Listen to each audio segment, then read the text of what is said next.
इस दुनिया का लोगों को जनसंख्या कंट्रोल क्यों करना चाहिए? मुझे ये भी मालूम है कुछ लोगों को हो सकता है मेरा बात दिमाग में ही ना घुसे और कोई एक ही बार में समझ जाएगा। जो एक बार नहीं समझेगा वो बार बार सुनिए और आप खुद सोचिए। उसके बाद ज़रूरत पड़े कि कागज़ और पेन भी लीजिए। मान लीजिए आपका परिवार में आपका पिताजी का 10 एकड़ ज़मीन था और आप लोग का पिताजी का 4 भाई है, तो उसमें से डिवाइड हो गया, एक एक को 2-2.5 एकड़ करके मिला। उन 4 भाई में से हर एक के घर में फिर 4-4 करके संतान हुआ। उनको फिर कितना मिलेगा? हाफ एकड़ करके मिलेगा। तो इस हाफ एकड़ ज़मीन में क्या बनाएगा? वो अपना घर बनाएगा रहने के लिए, जो खेती बाड़ी वो करेंगे। अगर खेती बाड़ी करते हैं तो इतना सा ये हाफ एकड़ ज़मीन में कितना फसल होगा? वो फसल में 4-4 आदमी एक एक संसार में तो खाने पीने का भी नहीं होगा। और अगर घर बनाते हैं ऐसा हर एक लड़का का लड़का 4-4 करके आ रहा है, तो जितना ज़मीन बचा है वो तो घर में ही चला जाएगा। इसी तरह सब लोग अगर करें तो जो पेट पालने के लिए, अपने जीवन धारण करने के लिए जो खाना चाहिए, अनाज चाहिए, सब्जी चाहिए, चाल रोटी दावल सब चाहिए, वो कहाँ से आएगा? सब लोग अगर ऐसा करें तो। और दादाजी का जो ज़माना था उस समय शायद वो गलती नहीं किया रहेगा, वो ज़माना के हिसाब से ठीक था। लेकिन अभी का ज़माना में लोग समझदार बन गया, लोग समझदारी के हिसाब से चांद में तक पहुँच रहे। लेकिन अगर आप समझते हो कि आपका पास जितना बीज है उतना का पूरा का बच्चा ही पैदा करेंगे, तो एक वृक्षों का समान आप हो गया। क्योंकि जो एक वृक्ष में, एक पेड़ में जो फल होता है और एक एक फल में कितना सारा बीज होता है, वो सारे फल का, सारे बीज को अगर आप एक छोटा सा ज़मीन पे फेंकते हो तो क्या होगा?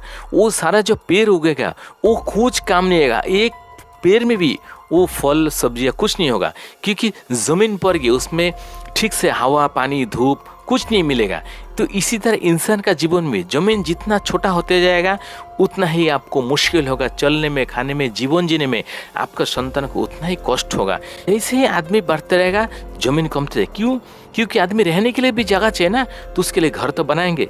इसी तरह बात है, इस दुनिया का जो एरिया वो बड़ा नहीं होगा। अभी देखिए तो इस पृथ्वी में अभी जनसंख्या जो है वर्तमान में 800 करोड़ है और वर्तमान में भारत एक 7 नंबर बृहत्तम देश है और उसका जनसंख्या अभी 140 करोड़ का ऊपर है।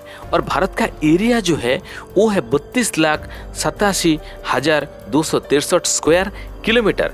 तो ये एरिया नहीं बढ़ेगा, लोग कितना भी हर दिन पैदा हो जाए। दादाजी का ज़माना अलग था, अभी का ज़माना अलग है। वो आप समझ सकते हो कैसे बच्चा ना होने के लिए आप कंट्रोल कर सकते हो अपने आप में। वो बुद्धि लगाइए। जब जब ये प्रकृति का बैलेंस बिगड़ जाएगा, मतलब लोग ज़्यादा होगा, ज़मीन का किल्लत होगा, पानी का कमी होगा, हवा का कमी होगा, रहने के लिए कमी होगा, तब प्रकृति इस दुनिया को बचाने के लिए प्रकृति प्रहार करेगा। उस प्रहार में आपको क्या होगा? कष्ट होगा। क्योंकि प्रकृति जो करेगा वो धूप हो सकता है कड़ा, वो बहुत बार हो सकते हैं, बहुत तूफानी आंधी तूफान आ सकते हैं, कभी कभी भूकंप आ सकता है। इस तरह कभी कभी आसमान में बिजलियाँ कड़कते होंगे। इस तरह करके क्या होगा? कुछ लोग मरते रहेगा। तो कुछ लोग मतलब अभी सबका अपना ही तो जाएगा ना, तो उसमें क्या कष्ट होगा? उसको बैलेंस बना के रखने के लिए ये प्रकृति ऐसा कदम उठाते हैं और ये उठाते रहेंगे। तो अगर आप समझते हो, आप जानते हो नहीं इस दुनिया में हमको रहना भी है और हमको प्रकृति के प्रहार से बचना भी है और हमको इस पृथ्वी को बैलेंस में रख के चलना है, ताकि पानी का, रहने का, खाने का कोई चीज़ का दिक्कत ना हो। तो आपको सावधान से कंट्रोल करना पड़ेगा। सबसे पहले जनसंख्या को कंट्रोल में लाना पड़ेगा।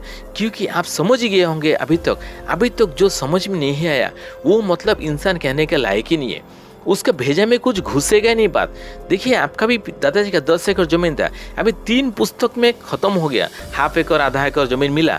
उसके बाद और 4 बच्चा अगर होगा आपका घर में, तो उनको कितना मिलेगा? वो क्या रहने के लिए जगह मिलेगा उनको, क्या खाने के लिए ज़मीन जायदाद मिलेगा, क्या फसल करने के लिए? प्रकृति तो रूप देखा है। उसके अलावा भी लोगों में लफड़ा होगा, अपना ही भाई बहन में लफड़ा होगा इस ज़मीन जायदाद को लेकर, रहने के लिए, खाने के लिए।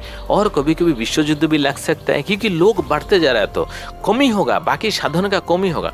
तो महामारी ये सब होते रहेगा इस दुनिया को टिका कर रखने के लिए। ये खेल हम जैसा समझता है उतना नहीं है। ये दुनिया भगवान ने सृष्टि किया और भगवान अपना दिमाग से ही उसको कंट्रोल करेगा।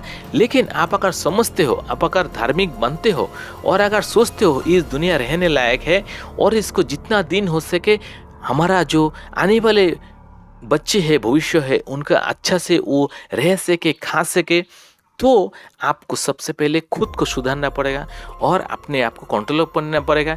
जितना ज़रूरत है बच्चा पैदा उतना ही कीजिए, सोच समझ के कीजिए, बाकी ताकि रहन सहन में, खाने पीने में कोई चीज़ का कभी कमी ना हो, क्योंकि प्रकृति आपको देने के लिए बैठे, वो हर चीज़ देंगे, लेकिन बैलेंस हम लोग की बिगड़ते है और इस बैलेंस को ठीक करने के लिए फिर प्रकृति अपना नियम से काम करता है। तो देवियों सज्जनों, ये सारी बात अगर आपको समझ में आया है तो ज़रूर एक लाइक कीजिए। इस चैनल में अगर आप पहली बार है तो सब्सक्राइब करना मत भूलिए। Thank you so much. आपका दिन शुभ रहे। इसके बाद कल आएंगे और एक दूसरा टॉपिक के साथ। तब तक के लिए थैंक यू सो मच।